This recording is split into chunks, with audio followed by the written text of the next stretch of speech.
Recording has started. Okay, and welcome, Joe Brinkman. So happy to have you here. Awesome. Well, thank you. So it's been a few years. So as I said before, I used to tie into caparea.net. Used to live up the road up in Leesburg. So it was obviously my home for a long time. But since moving out to Ohio, I think I've been back once or twice to speak. But today, I'm glad to be able to talk with you about AI, specifically about a lot of the tools we've already been talking about. And one of the things that I keep coming back to, right, is this idea that much of the AI is not really ready for prime time, so to speak. Like you can't rely on it completely to write stuff for you, right? Which is why I kind of coined the phrase personal intern, right? Which is my ability to have this thing that can do work, but I really got to look over its shoulder. I can't just set it free and let it go do stuff and trust that it's going to work correctly. We're going to talk about that tonight. A little bit about me. As Lee already mentioned, I am a director of consulting with Improving. We are a consulting company all over North America, Canada, US, and Mexico. I specifically do mostly cloud solution development, cloud solution architect, DevOps engineering. Um, was co-founder of DNN and did a lot of stuff there for many years. 11 years I was there, and we sold that in 2017, and I've just gone back into consulting and product management last several years. With that and all my speaker information, if you want to get a hold of me, I'm at Improving. You can reach me on GitHub. You can find me on LinkedIn. Couple things about Improving before we go on. We do have a lot of training that we do specifically around Scrum. So if anyone's interested in that, I'd be happy to set you up. We do have a preferred a discount for people who attend my sessions. If you want to take advantage of that, there's a link here, and I'll be posting these slides. I'll send them out to Lee so he can share them with the group as well. And as always, we are always hiring for good developers in a lot of different roles at any of our offices around the country, around North America. Um, if you want to register, we do a monthly giveaway or a giveaway for every talk that we do around the country. So we've got a $50 gift card for anyone who wants to enter. We'll pick one from the group, and somebody will win $50 from the group tonight.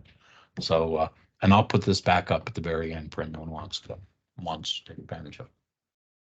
But let's dive in and really talk about AI for a minute. We're going to do about maybe 20, 30 minutes of slides and then really jump in to a lot of different demos. That's going to be kind of free flowing because you never know exactly what you're going to get, even though you may enter exactly the same prompt over and over again. But the thing about AI is it's really trying to solve a couple of problems, right? Fundamentally, we've all known for a long time that developers are in short supply. We may think there are a lot of us, but the amount of problems that we have to solve vastly outnumber the amount of developers to do the work. In part, that is why salaries are so high in the developer community, much higher than many other industries coming out of college. And it's also why we have this influx of immigrants into the U.S. To try to fill some of the void, some of the gap left by our own learning institutions, right? The other problem that we see is that coding is really a very, very repetitive task, right? We write unit tests. The unit tests look exactly the same. We might change some parameters, change a few bits here and there about exactly what we're testing and what we want the outcomes to look like. Our code to access the database is damn near boilerplate at this point with minor changes, right? And it's always those minor changes that are the things that trip us up. But someone's got to go in and write all that boilerplate and do all that work. Even much of our classes, right? Whether it's the the constructor or all of these other things, right? So this repetitiveness is why we've developed things like um, uh, uh, IntelliSense. It's why we've developed things like um, the plugins for Visual Studio to help us refactor our code or do some of these redundant tasks, right? But it's still really falling short of what developers really need. The other thing is, right, like we just have piles and piles of documentation and books and things to try to tell us for every new framework that comes out. And just since I've started, I think JavaScript is at least 5 new frameworks this evening. Um, so there's always new documentation coming out, and it's just overwhelming at times. And Not just that the documentation is coming out, the quality of the documentation varies dramatically, right? You're using a open source library or something, good luck finding the documentation for that. You're finding some Microsoft library that's 5 years old. Good luck finding up-to-date documentation for that, right? Like how many of us have been using a specific version of uh, a library or a framework, and then suddenly, next year the new hotness in that framework comes out and all new documentation. Good luck trying to find the documentation that used to exist for the older version, right? Because often that gets buried or hidden on the website. They go through a reorganization, which Microsoft does, I think, every few years, and all that documentation gets sort of buried and lost somewhere. Um, but that's really the impetus for why AI, right? Like why there's this huge influx of AI, specifically in the development community, but also in many other areas, right? And that is, how do we speed up these tasks? How do we make them so that we can take the people that we have available today and actually maybe make a dent in the size of the backlog that we have, and reduce some of that repetitiveness that we see. Uh, but the interesting thing about AI is that it is growing very, very, very rapidly, right? I remember probably 4 or 5 years ago, I was working in the Microsoft space and doing some stuff around Alexa, and at the same time, right, there were all of these different tools for doing machine learning in these environments, and it looked like a very, very, very immature version of what we're doing today, right? Very constrained, very sort of very narrow focus. Even Microsoft even had a tool, ML Studio, um, that was very much a precursor to what they announced at Build just last week. So you're starting to see this growth, and it's really accelerating. I was looking, even in the course of doing getting ready for this talk. I'm stumbling across new tools. Everything's in preview, so a lot of what we're going to see tonight are tools that are not quite fully production ready yet, but some of them are, but many of them are in preview, and we're going to see some of that tonight. Um, so there's a lot of growth there. Some of the areas we're going to focus on, and some of the areas that I think really have a lot of applicability to what we do in the programming space, is things like learning to write. How do I write documentation? How do I write even like my session abstract or session titles, or how do I summarize some information? All of those are things that ChatGPT is just amazing at, right? Yes, it can be a little flowery sometimes, and maybe not necessarily in the style that you might normally write stuff, but it gives you a great context, or a great uh, platform to build off of, right? Gives you sort of the structure and a lot of the verbiage, and you can do fine tweaks to that. Um, the other thing is AI is learning to code, and we'll talk about this a little bit more as we get into some of the demos. And I use this uh, kind of hesitantly, because what we'll find out is that AI is really good at mimicking code. It's not really good at writing code. And so we'll talk about what that means as we dive into the examples, right? Same way with image generation. It's really good at mimicking other people, their way of doing graphics and doing art. It's not really great at coming up with its own stuff, but it can generate images. It can generate some really amazing images that you might never think of on your own, but know that behind the scenes that pieces and parts of this come from thousands of different images that are sort of bundled together, if you will, to create the output of these things. And in fact, many of these backgrounds, like this one, like the title slide, are the result of AI image generation. Um, but the question that I'm seeing a lot in media, and because it's negative and it gets clicks and people, start freaking out, like, is AI going to replace us?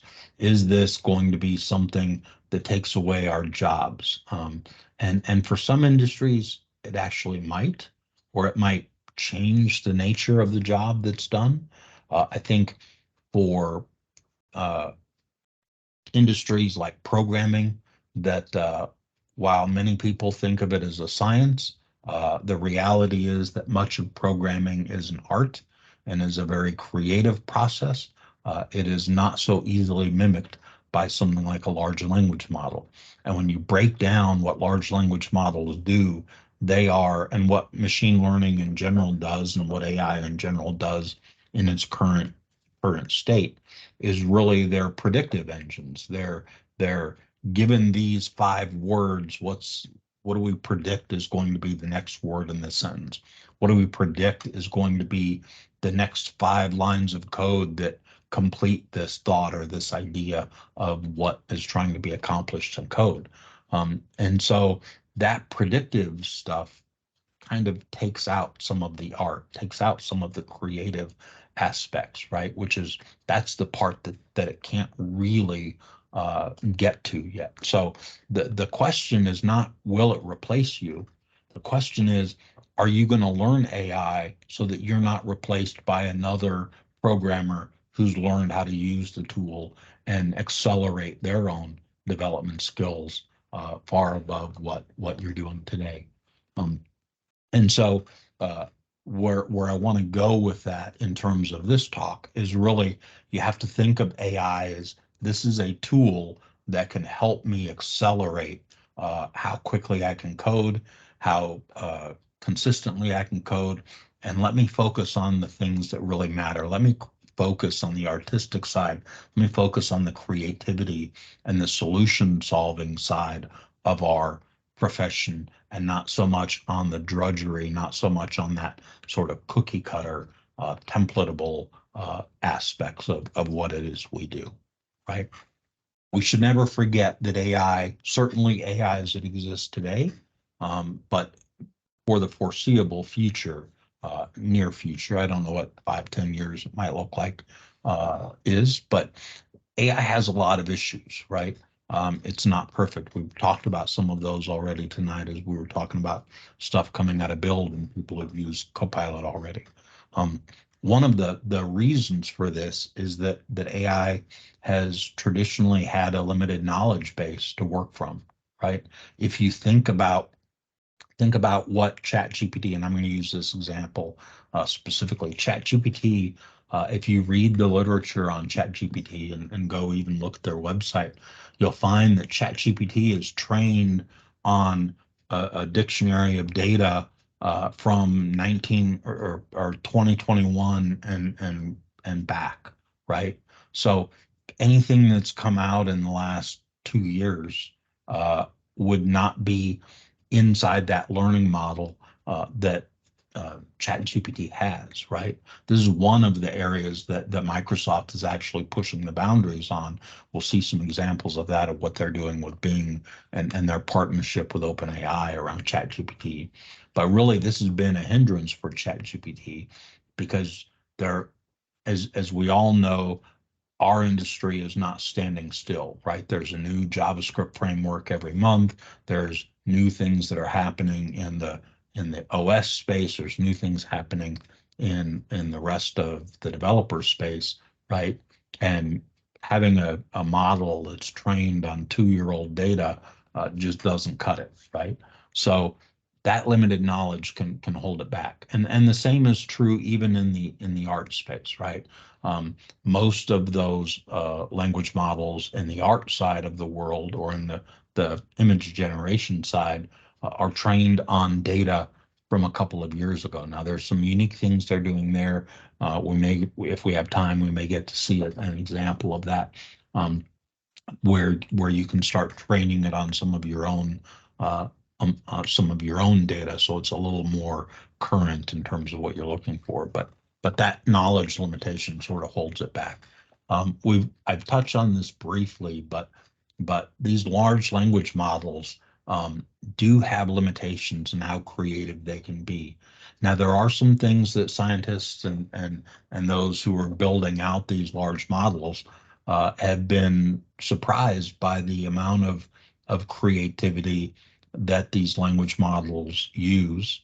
It's more than what they originally expected, but that creativity is not at anywhere near the same level as what you might see from in the normal course of work with a programmer, right? Our ability to make inferences and to make these large leaps of logic in terms of how we program and what we do on a daily basis really just far exceeds what you're seeing in the large language models today.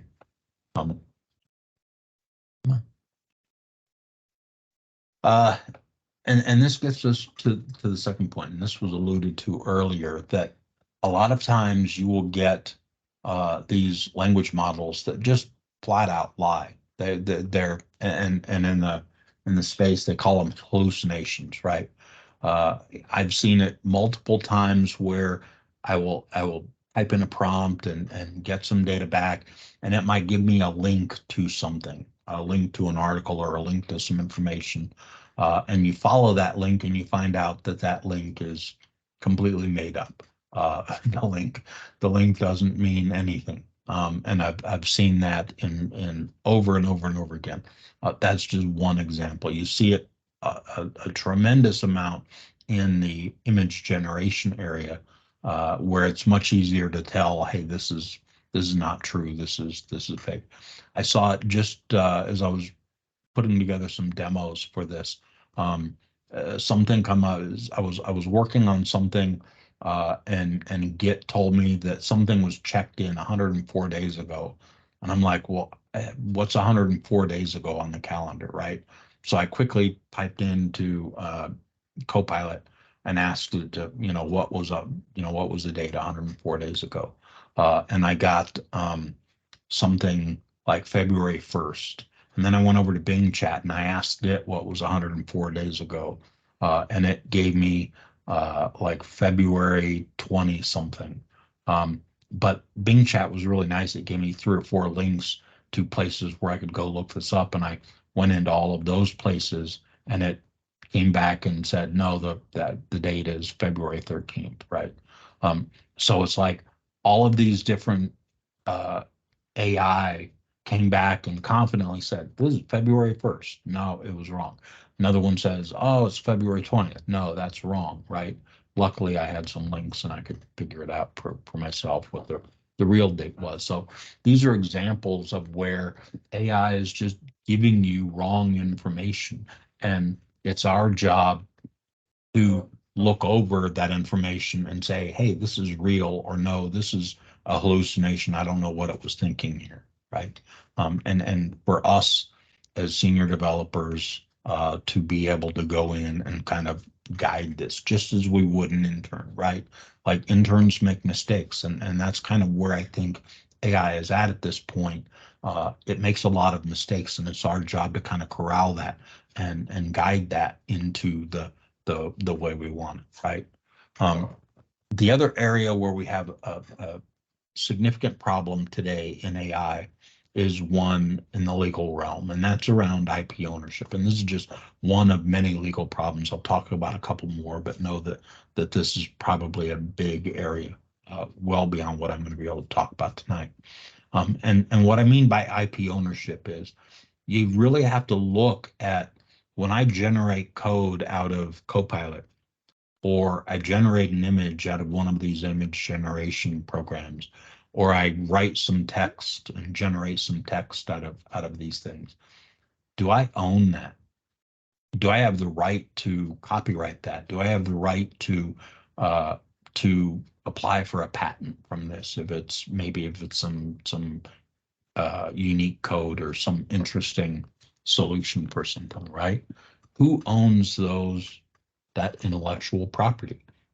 Is it the people who originally wrote code? Like most of what we'll find in Copilot is based off open source code coming out of GitHub, right?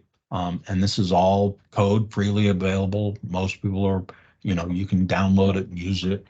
And the question is, at what point is it fair use of that code to bring it in, and what point does it go beyond fair use and fall into this other category where it's a copyright violation, right? So these are legal questions that are still being pondered in the courts, and so you have to be careful whenever you start using these tools that you understand or at least protect yourself in terms of IP ownership, and know this is something that could be a problem, or this is something that, no, this is my code. I wrote this. I know exactly where the IP resides, or I got this from an AI and I have to be careful around that, right?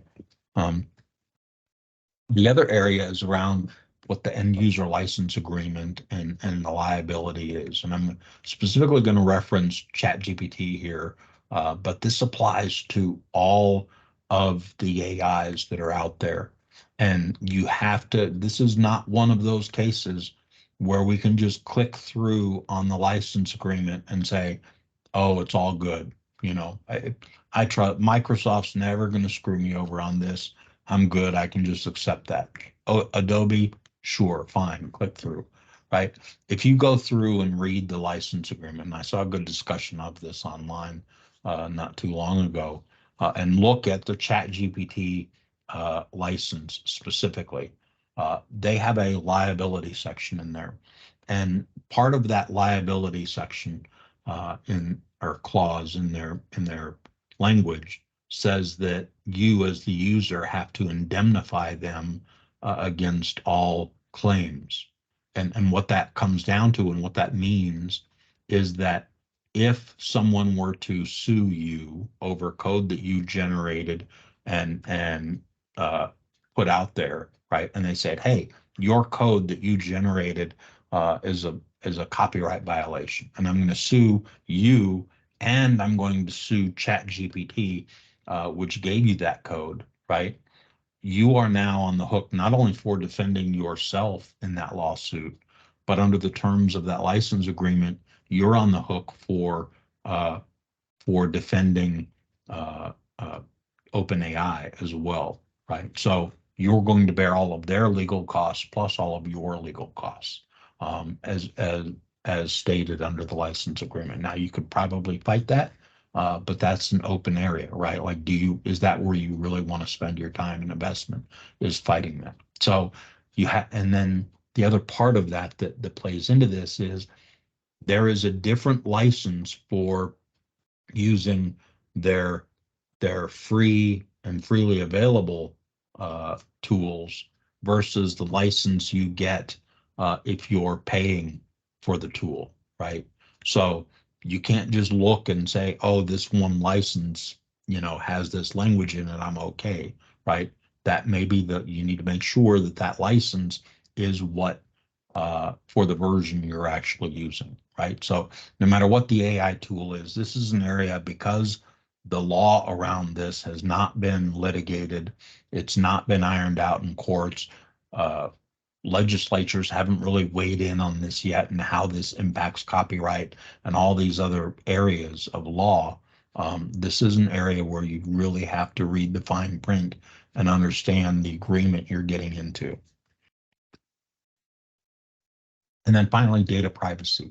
And this is one, there are tools out there that to help you with this.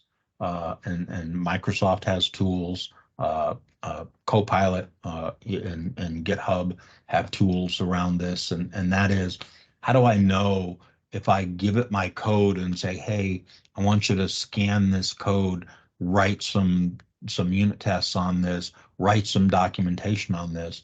Well, at some point it had to copy that information, send it up to the large language model, wherever that resides, do some calculations on it and send you back the results. And when it does that, what kind of data are you leaking into that large language model repository?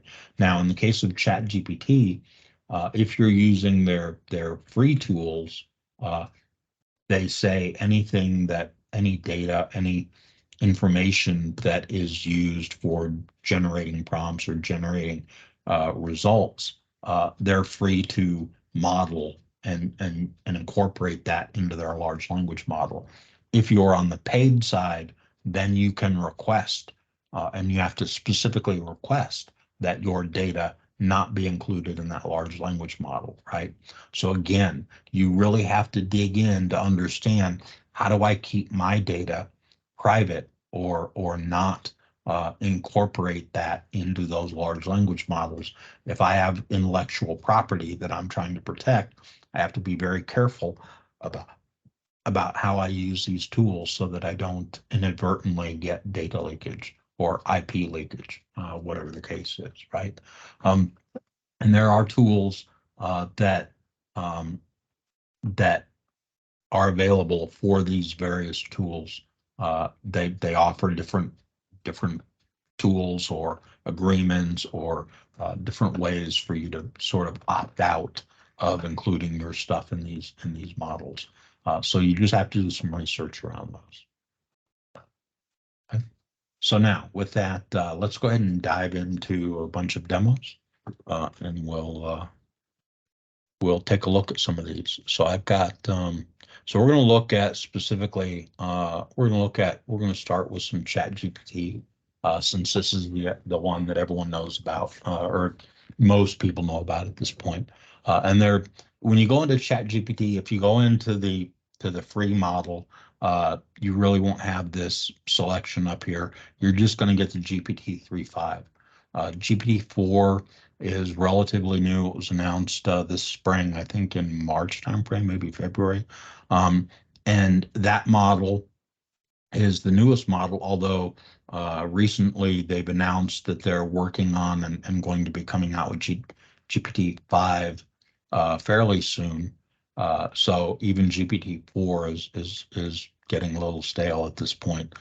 If you have a paid license to ChatGPT, which I do, then you'll have access to GPT-4. So everything I'm going to do tonight is going to be based around that GPT-4, because it's a much better model, especially around coding, certainly around some of the language stuff.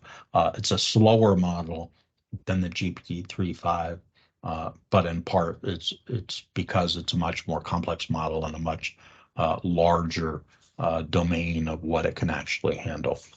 So I'm going to grab a couple of examples. So I've got others here if we want to go back into some of the history here, but a couple of things that I'm going to talk about here. Let me just zoom in here. So come on. Okay, so one of the first things I do when I'm doing these prompts, and you're going to hear the term prompt engineering come up a lot when we start talking about AI and when you see people talk about AI, because writing prompts, it's kind of like Google, right? I can just type a single word or two or three words into Google and get some results. But if you really want to get good results out of Google, you really have to learn how to write your query in a way that you can get the words you care about or get the terms you care about, not exclude terms you don't care about, and really be smart about how you write your Google searches. The same is true of chat prompts or AI prompts, right? It all comes down to how you write it, and we heard some examples earlier of people, uh, depending on what specifically they were asking for, they could get wildly varying results. So one of the things that I do now is I always kind of give it and put it in this role playing mode for a lot of my prompts if I'm really trying to push and get a lot out of it. And I'll say, hey, I want you to be a public speaker. Hey, I want you to act like a developer. Hey, I want you to act like a business analyst, right? And then for this one, I'm going to have it write an abstract for a talk about AI and developer productivity. And I'll give it some other parameters here around that talk and what I want in that talk, right? Um, so it'll come through, it'll develop, it'll write that all out for me. And it looks like a reasonably nice talk, right? And gives me some nice flowery verbiage to open up 3 or 4 paragraphs, maybe 5, depends on how long. I've got some earlier ones it didn't do too bad a job on, but you can see this kind of rambling on, right?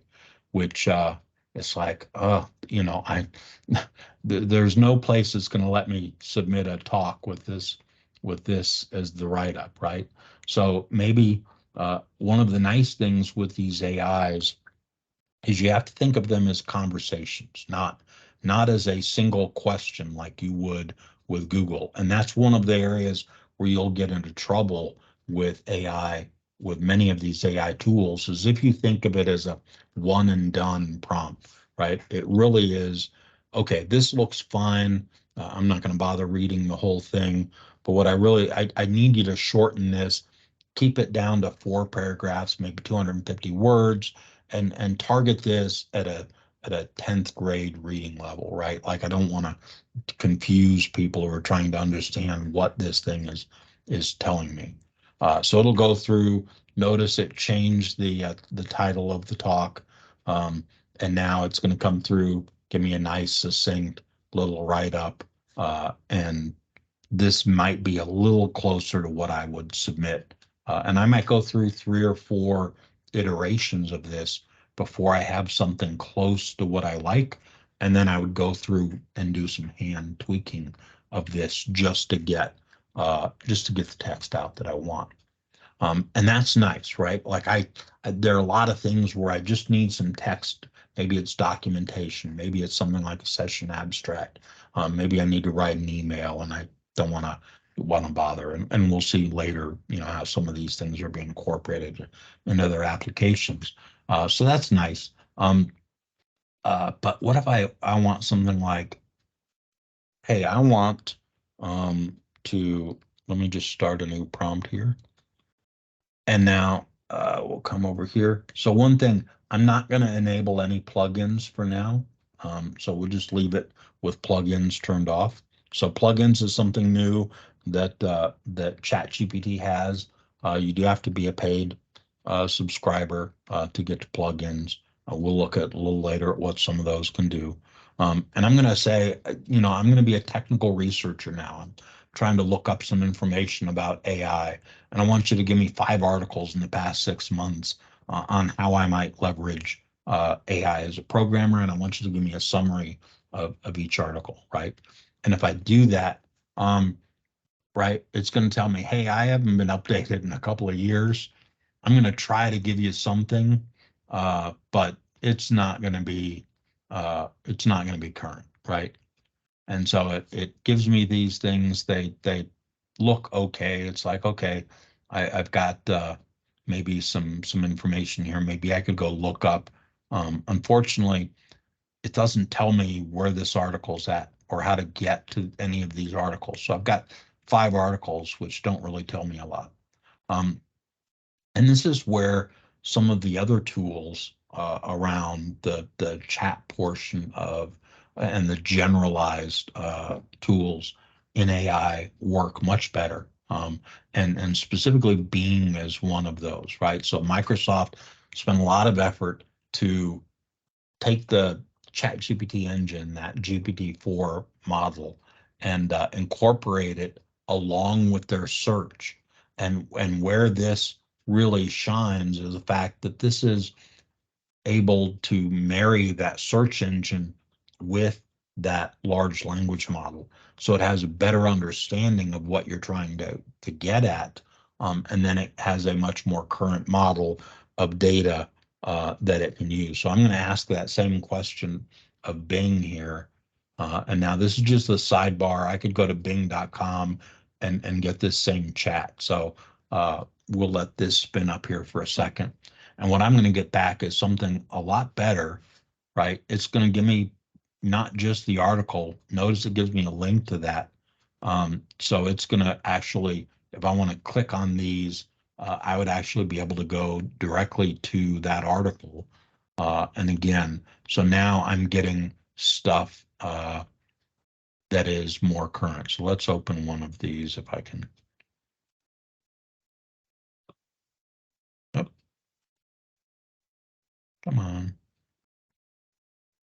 No, it's moving. I gotta wait for it to stop. So anyway, so these are all live links. I can go to these. One of the problems with ChatGPT and some of the other tools is you don't really have any way to validate, like, is this a real article or not? With the Bing prompts, I can actually come in here and see, oh yeah, this is definitely a real article and it's live, and I can kind of validate that what it told me is true, right? So, and that's important when we're talking AI, right? Is that ability to validate what it's telling me. So that's nice, right? And that's one area where Bing really shines over some of the other tools, is that sort of real-time knowledge that it has. But ChatGPT in these models also has something called plugins. So I've got two plugins enabled here. One is for video insights. So that's if I was doing stuff with video platforms like YouTube or Web Pilot, which tries to browse web pages. So this is kind of the Bing Lite, if you will. What you'll see is this is again, I'll do the same query that we saw before, and we saw the response I was getting from ChatGPT, which wasn't very good. Now I can see this is reaching out to that plugin and trying to do this.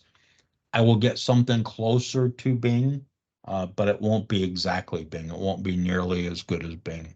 Uh, Here we're seeing it actually failed on one of these calls for whatever reason. So this is an example of the the plugin not working correctly. And again, I get varying responses from this. I can get some good results if I go back. Um, I might see some examples of where that gave me uh, some decent results. Let's see, is this one of the good ones? No. Um, but anyway, the reality is that again, we're still not quite at the level of Bing, but you can see that they're making progress, that they're doing some other things. And I think what you're going to see is that many of these plugins are going to go away as Microsoft starts working closer with OpenAI to incorporate some of their technology from Bing directly into the OpenAI APIs. Okay. So that's awesome. So we see the plugins, we see them starting to work. The other thing is now, and I'm going to do this in the Bing because again, some of those plugins leave a lot to be desired in terms of their capability. Let me just clear this out here. We'll start a new chat. And now what I want to do is I want to retrieve some data. And I've got a specific playlist out here that I use of things that I'm going to include in a link blog. So this is a YouTube playlist that I've got, and I wanted to pull that data down from that playlist, and I wanted to format that data in a certain way. So here I wanted to format it as Markdown, and grab some information out of that playlist and give me that. So I can now start generating this. I actually wrote a command line interface to do this several months ago because I needed this for a link blog that I do. Um, and and Bing came along, incorporated the GPT-4, and now it will actually go and give me that information in the format that I asked for. So one of the problems that I have in some of these is they try to be really smart and they try to format and display stuff for you. So um, you'll notice this isn't exactly in Markdown because Bing took the Markdown and is now rendering it out for me, even though I asked for it in a raw Markdown format. So I've had varying success with some of this where it doesn't fully follow my instructions. Um, and while it worked one time or two times or three times, the fourth time you come back to run a similar query, it suddenly does something like this where it says, oh, well, I don't care that you wanted the raw stuff. I'm going to give you in whatever format I think is appropriate, or it's going to render it in some funky way, right? Um, so here we can see we get a really nice formatted list. If I try this same thing in ChatGPT, it will almost give me the same results, but ChatGPT doesn't seem to be able to pull back all of the data from the YouTube API to actually give me that published date. So this is an example of uh, um, oh, and here's another thing that happens. So this is if I look at this data, I can see this is getting repeated and kind of twisted. I can guarantee you that all of these videos in that link are not about WordPress websites.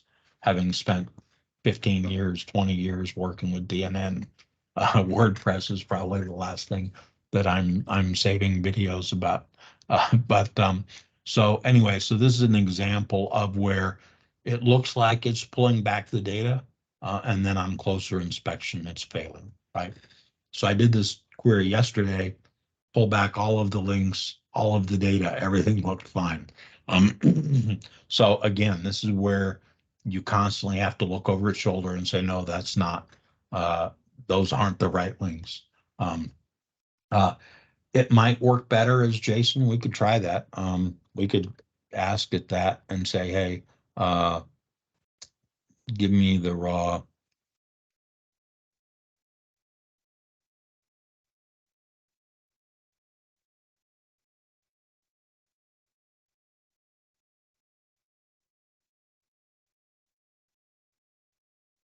Right?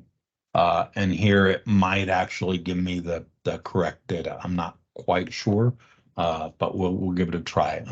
One of the nice things about this demo is that because I know everything is not going to work the same every time, like a query that ran fine yesterday may not run fine today. This may or may not give me a decent output. It looks like it's trying to give me the right output. This does look like what I expect from the data API. Uh, and so it'll give me, so this is actually going to be quite long. We won't wait for the whole thing because it take a while. But anyway, you get the idea. We can get data, live data here that ChatGPT just won't give me access to that live data. Um, when you're using the plugins, you kind of get whatever the plugin decides to give you in terms of data coming out. And I know specifically around the YouTube plugin, it doesn't give you anything more than the title and the author and the URL. It won't give you the published data. It won't give you. There's a lot of other data that's available in these queries that is not there. Oh, and the other thing is this JSON that came back is for the looks like it came back with the YouTube playlist information, right? This playlist ID tells me that it probably did not pull back the data from the actual items in the playlist. So again, not giving me exactly what I want in this instance, even though I know it has worked that way before. So again, we're seeing some of those limitations of these tools where they're almost there, but not quite. But there's another way that we can use these tools that's kind of interesting. And again, uh, I mentioned before how I'm just gonna delete this one. Yeah. Oops. Let me delete that so I don't confuse myself.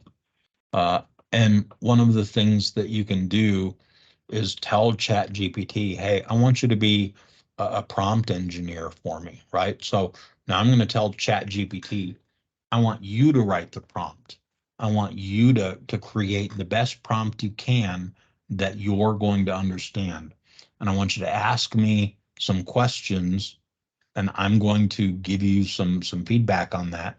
And then when you're done, I want you to go ahead and write what you think the appropriate prompt is, and we'll just keep iterating on this until I find a prompt. And I think I've given you enough information, right? So if I run this, it's going to say, okay, well, what do you want to know? What is the thing you want me to write?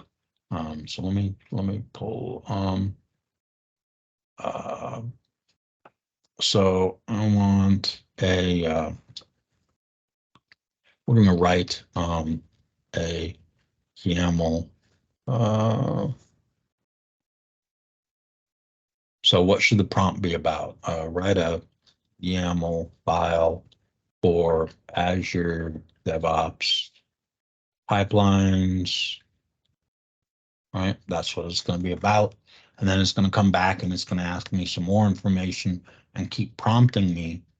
So the first thing it's going to do is should give me the revised prompt, and then it should ask me some more details.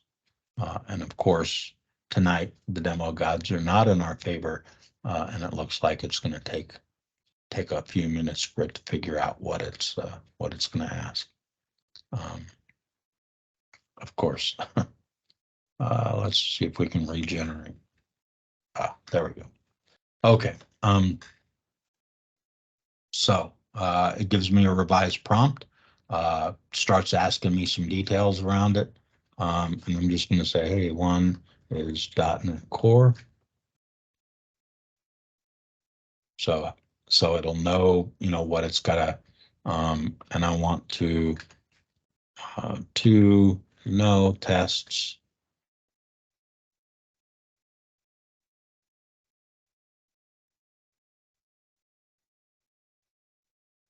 And we're going to deploy to a QA environment defined in the Azure environment.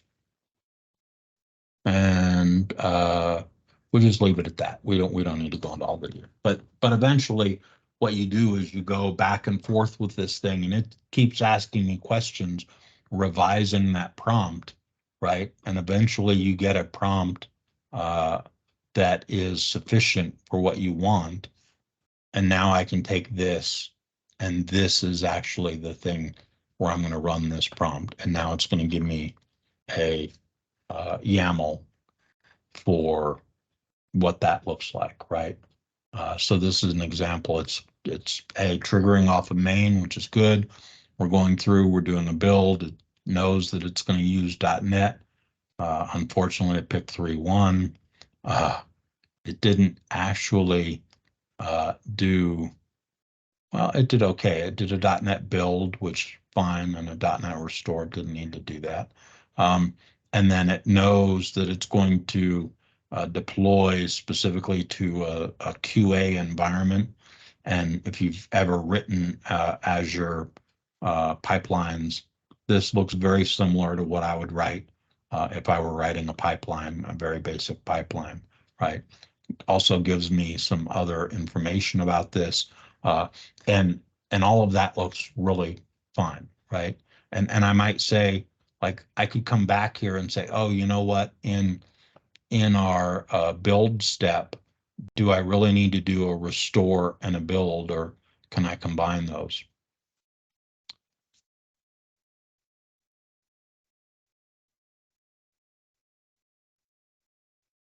Let's see if that's a job.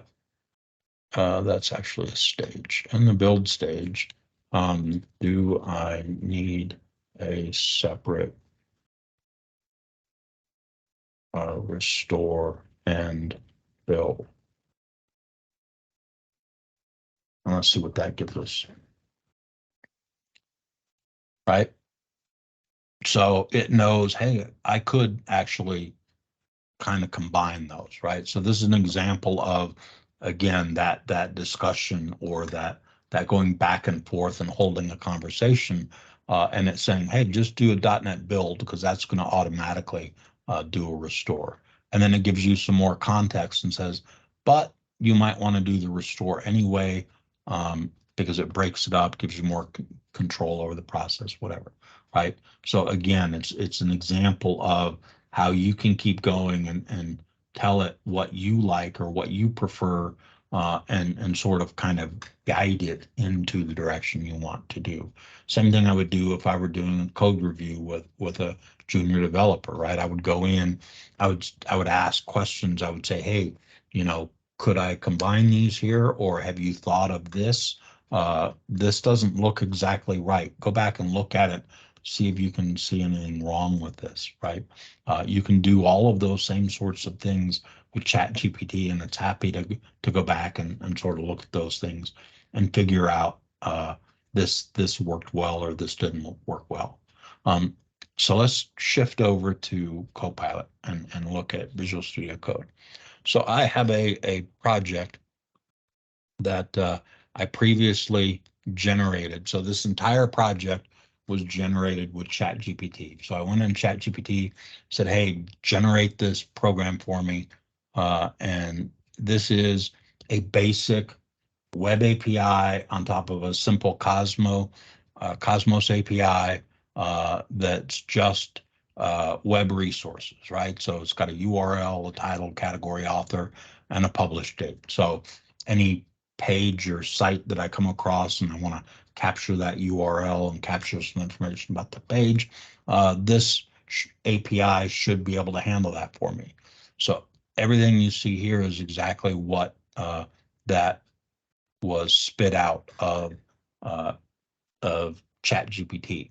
But I want to now start going in and leveraging and looking at this from the perspective of Copilot. And I am running. So one of the things to keep in mind is that I'm running an insider's build of Visual Studio, right? So this is not what you would normally see in your main Visual Studio code, and that is because in order to use GitHub Copilot X, you have to run the insider's build. If you're running on Visual Studio, which also supports Copilot and Copilot X, you have to be running one of the later versions, but it's not an insider build.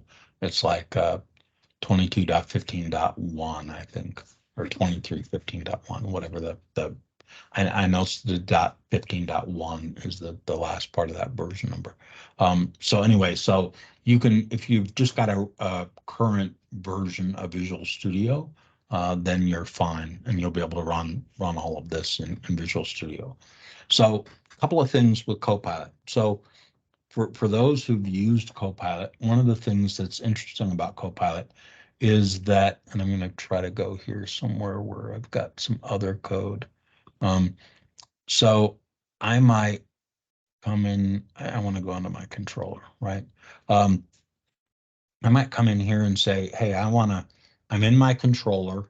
And as Lee alluded to earlier, one of the tricks with Copilot, and this is true of Copilot and Copilot X, so you don't have to be running Copilot X to get this, is you want to feed it as much context as you can.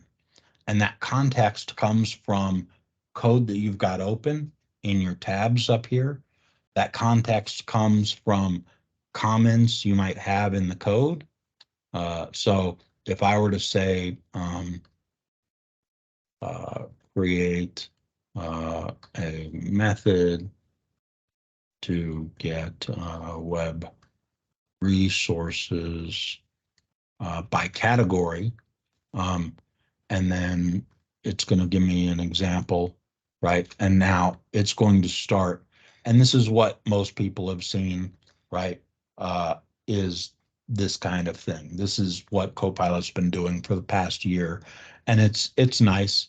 It works and it's functional, and there's some other things you can do there. Notice though that it gave me this Cosmos DB service and said, oh, give me this get items by category async, but there is no method get items by category async. So it didn't really know what, it gave me this code, but it's not fully functional code. Now I could go generate that, or I could go into that service and have it generate that. And that's awesome, right? But the other thing that's interesting, and this is something I just found out, and it was the last day, is that not only is Copilot able to do that, but Copilot also has a general query capability where I can ask it questions and it will come back almost like you would a regular prompt. And the way I get to that is I say, I give it this Q colon, and now I can just ask it a question. I can say, what is an action result, right? And it's going to give me an answer, about what an action result is, right? So I can ask even non-coding things. So this was interesting when I saw this.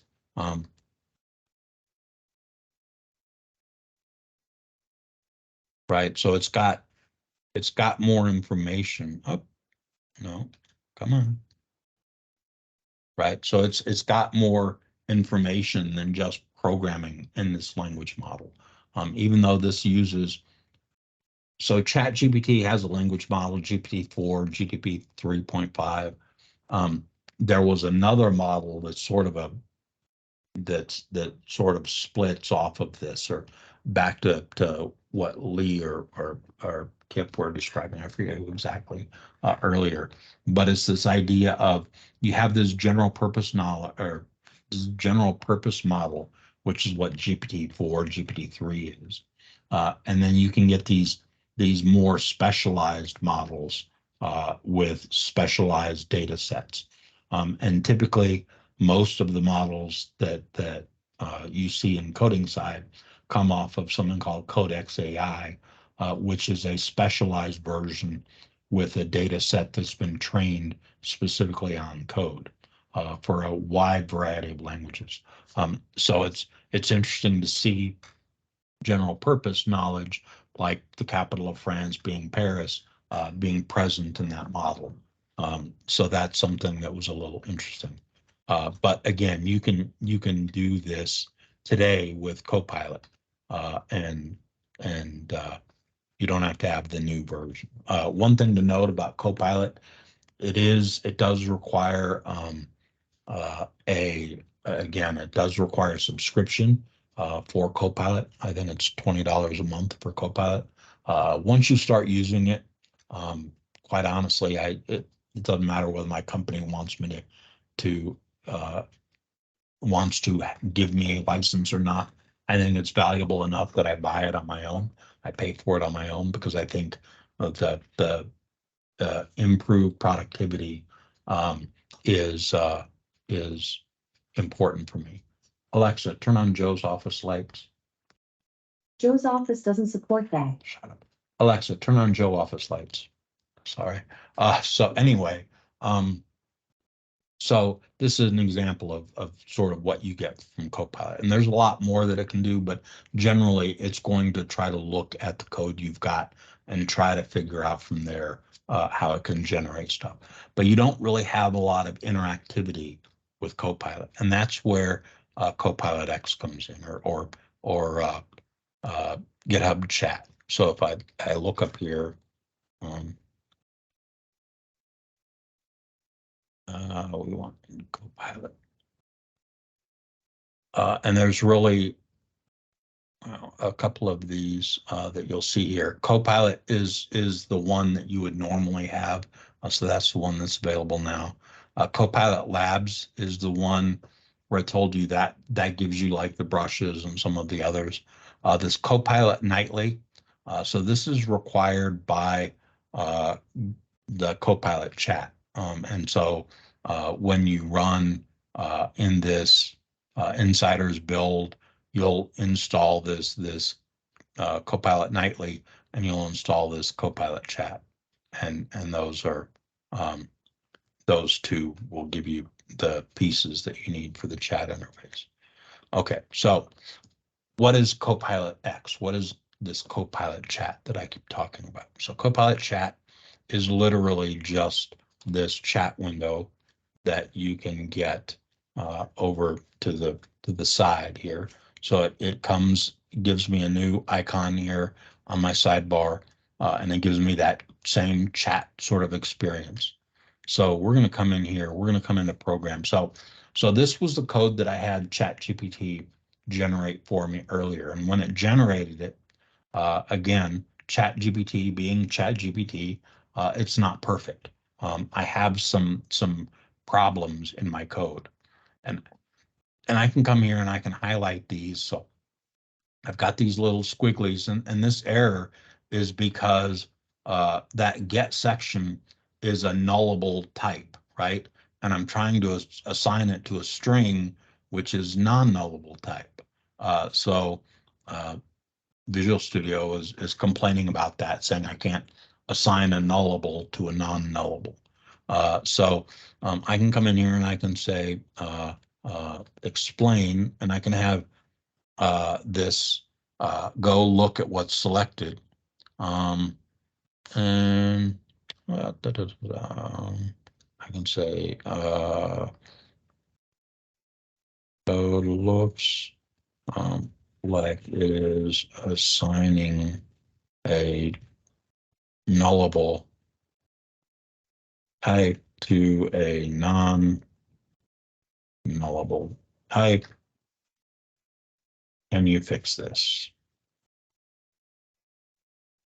And it'll go through, it'll generate some code for me that it thinks is going to be able to fix that. And so it's using a null coalescing operator here and is saying, oh, we're just going to say, hey, if it comes back as null, we're going to return an empty string. So I could take this, I could copy it and move it over. They add this nice thing. I can actually have it insert right at this section, so it'll insert it directly for me. And that's fine, right? All of my errors have gone away in this section, and that works, right? So that's one way to fix it. But what if it was a bit easier than that, right? So they've added this ability to come in here and say, hey, can you explain what this error is for me? So try to explain this to me, which is what I tried to get it to do earlier on the sidebar. Why is this not explaining? There we go. So it's going to go look, it's going to look up what this means. So maybe I don't really understand the prompt. It'll give me a little bit of information, and then it'll suggest the code fix, and then let me make that change. Or if I just want to highlight this section here directly, I can say, go ahead and just fix this, right? So it's going to go through and it will try to figure out a fix. In this case, it does the same thing. Now, interestingly, if I went back and looked, there was a previous suggestion that it made that instead of returning this value, it would actually throw an error and say, throw a new argument null exception or whatever, right? So it would do something closer to this. And maybe this is the correct answer in your code base, right? Like I don't know your code base or what you're wanting out of this or what your code may look like, but it's interesting that every time I've run this, I get slight variations on how it thinks it should solve this code. I've even had it use another API in here that was a wrong suggestion that other API also returned a nullable type, which just gave me the same error. So again, this is one of those cases where you as the programmer need to say, you know, I need to look over whatever this thing is suggesting and kind of figure out what it's wanting me to do here, and if that's the right thing to do, or if it's something I need to go and change. So the another interesting thing. So let me generate something here. So I've got this code. What I really want is I know I'm going to need to deploy this, and I want to generate a pipeline, my pipeline YAML for this. So I'm going to just write another quick prompt here that I've got. We're going to grab this. I'm going to come in here. Oops. Nope, that's not the right one. I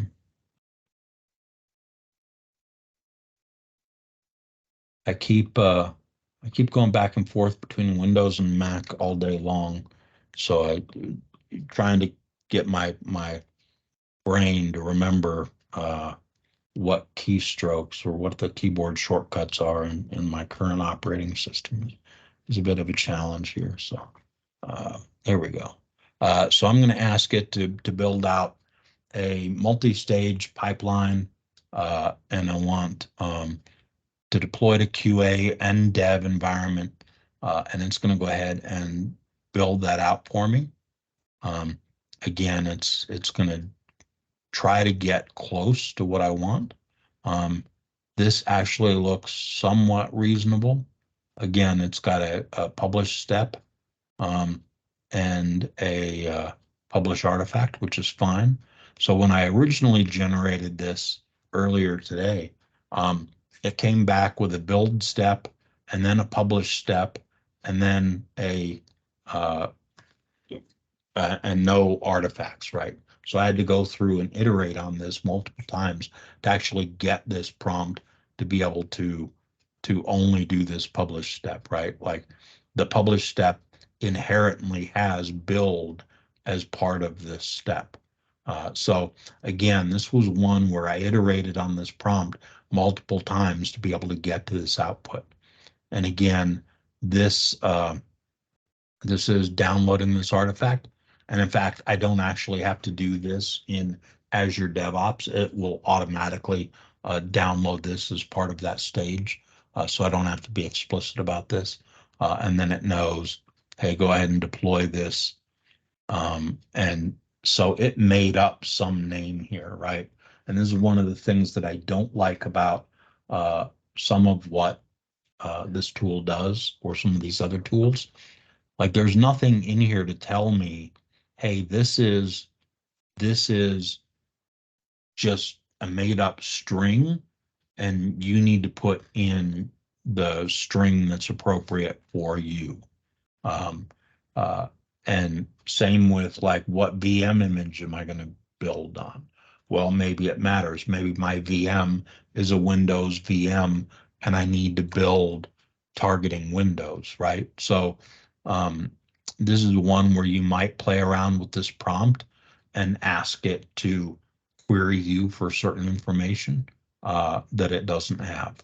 And so again, this is an example of I think a decent output. One of the things that I really like is GitHub Copilot also has this thing where you can inline stuff. And I can say, so the command here is Command I on the Mac, and now I get this inline prompt, and I can say, maybe I don't want is Ubuntu my only option for VM image, right? And let it come back and give me it'll give me some more information that I can use to then go and figure out what I want to do. Or I can say replace. Let's kill this. Let's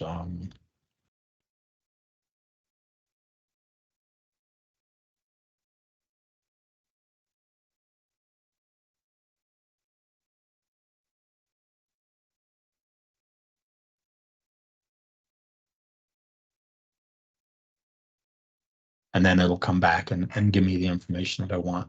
Or I can, in this case, it didn't know. There we go. So it's going to go back and say, oh, Windows latest is what you really want. And I can go ahead and accept that. And I would, and notice it's done it up here, but it didn't do it down here. So I would need to go and do that again. So these are examples of going through and just iterating on this. What I really like, they've done some other things that are really interesting here as well. So if I wanted to generate, so I've got a controller here with all of my endpoints that I've got. And I wanted to generate some tests maybe on these endpoints. So I could just go through and again, I don't have to actually do anything more than just say, hey, generate some tests for these, right? It already knows that this is probably one of those commands you're going to do a lot. So it's going to go through, it's going to build out. Now, again, I could probably give it some more information. Maybe I don't want to use NUnit. Maybe I don't want to use mock, but at least this is a good starting point, right? To have that conversation like, oh, that looks good, but can you use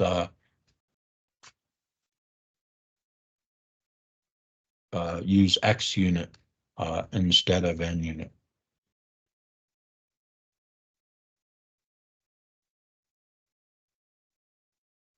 Okay. So that's cool. So it'll go through, it'll say, oh, for X unit, this is what that would look like. And it'll go through and generate those as X unit. I'll give you a little bit of documentation about that. Really nice. Again, this whole iterative, go back and forth, have a conversation about what this needs to look like. Same thing I would do if I was doing code reviews on a PR, right? We would have this conversation, go back and forth on what this thing needed to look like before the PR was finished, and then we would go ahead and commit that. But what if we want to go, what was the other thing we were going to do here? So now I've got my unit tests, and that's all good. So the other part of this, was there another one we were going to go through here? No. Oh, so we were talking earlier about UIs for or AI as UI for various tools, right? And can we integrate that? Can we integrate these AI tools into our tooling in a way that sort of gives us more understanding about that tooling or gives us a way to explore how to do things in that tooling? And I think GitHub Copilot X actually does that.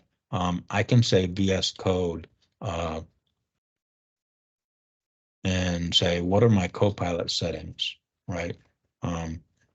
And so it's going to go into VS Code and it's going to say, hey, there's some places I can go to get my, let's open the user settings. And so it's going to walk me through and say, okay, here's some of those settings for you. Now I've seen other examples and I probably did not give it enough information to get to the right place. So let's try this again. VS Code.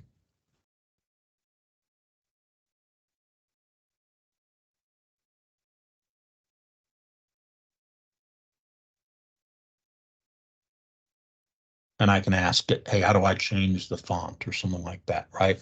So it'll say, hey, you can go into settings, JSON, Here's the actual code for changing that font into the new font name, right? So these are examples of using that AI, not just to write code, but maybe to update something about that tool that you're using. So this is one example of these AIs already starting to be integrated into the tooling in a way that gives you lots of information or lots of ways to explore that tooling. So there are some things you could do there that are kind of interesting.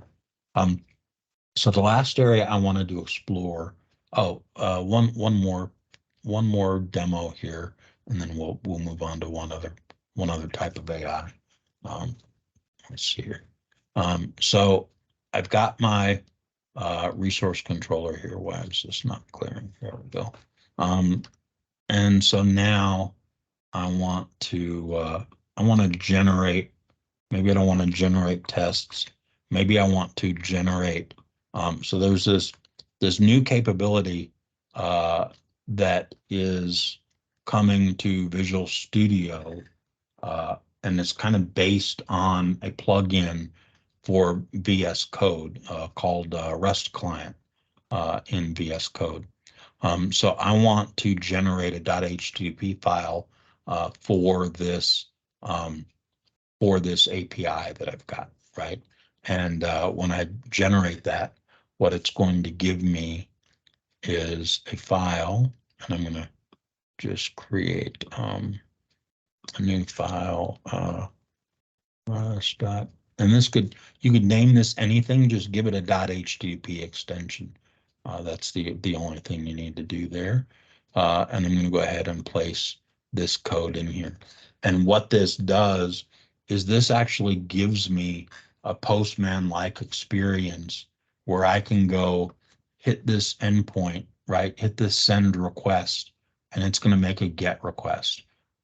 This one is going to be a post request. So now, not only do I have this API that was completely generated by AI, but I've also got the testing or the a Postman like, and I'm probably sure that I could get a Postman collection if I really wanted it to generate a Postman collection for me, which is a file type that you could then import into Postman. I'd have to play with that a little bit, but I've recently started doing more with these .http files because I can keep them together with my code, and so Postman often becomes completely out of sync. If you've ever used it very much, it's very easy for my Postman collection to get out of sync with my code or my API. And this is just, I find, much easier because I could come in here, regenerate it if I needed to, and know that I always had a completely up-to-date example of how to do HTTP calls. And then I can use this for playing around with my actual HTTP endpoints. So that's a nice addition there.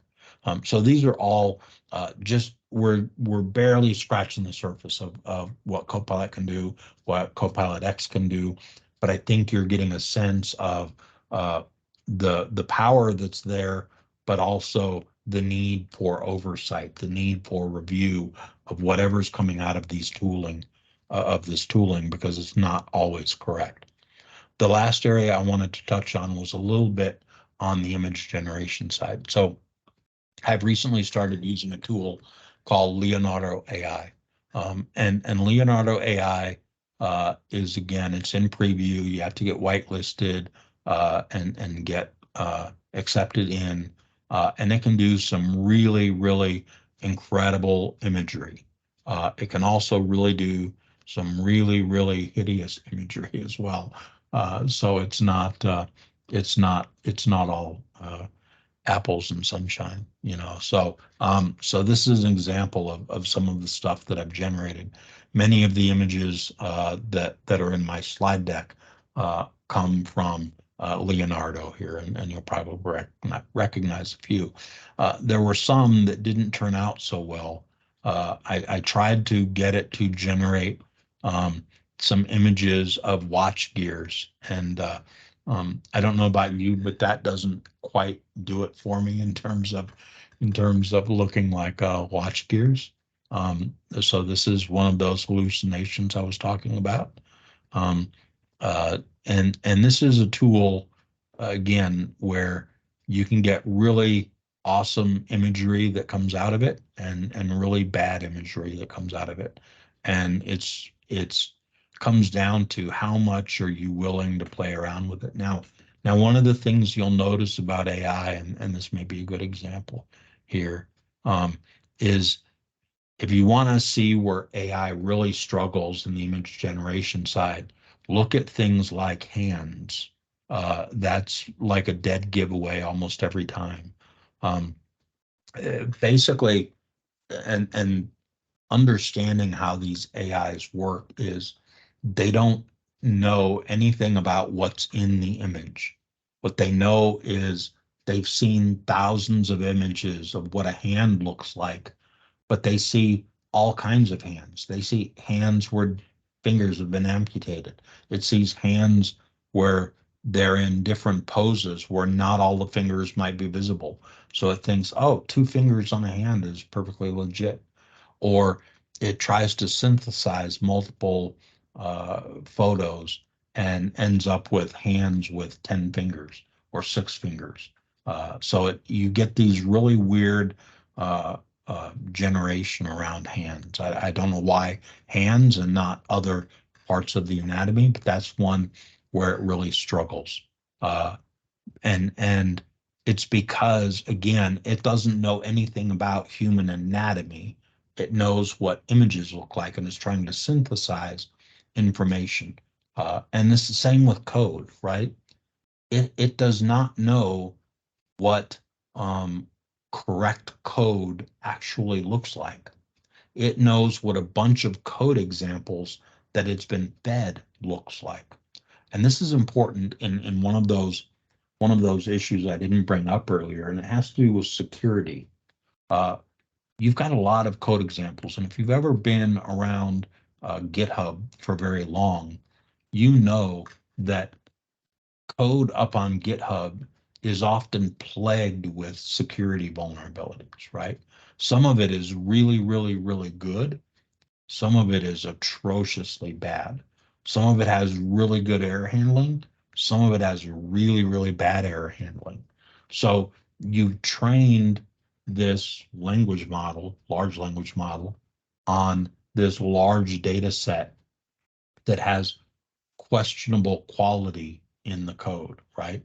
And they rely on feedback from people like you and I and other people that they hire to go through and validate this information that's being fed into this model.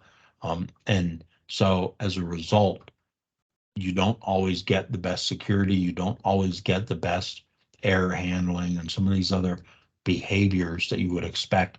And that's why you have to treat it like you would treat an intern. Everything that comes out of it must be reviewed and maybe needs to be iterated on a couple of times to get what you want.